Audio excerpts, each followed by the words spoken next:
నువ్వు సేవకుడు ఎప్పుడు అవుతావు? దేవుని పని ఎప్పుడు చేస్తావు? ఆత్మల ఆంతన కుప్పలు తెప్పలుగా నాశనం అయిపోతున్నారు.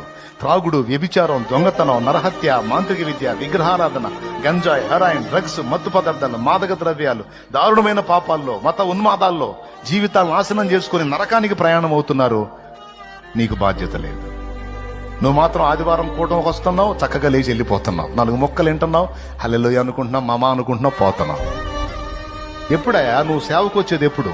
నీ బతుకంతా వింటానే ఉంటావా? నీ బతుకంతా ఇక అదే సిట్టింగా? ఏమనుకోవద్దు, నీ జీవితం అంతా అదే సిట్టింగా? నీకన్నా సిగ్గుండాలి, నాకన్నా సిగ్గుండాలా? ఎందుకు?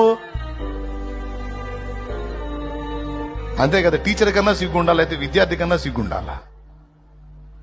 వీడు బతుకంతా చెప్పడం, ఆడు బతుకంతా ఏంటంటే అది దరిద్రం కదా. అసలు ఏం చదువు అది? ఎదగాలి.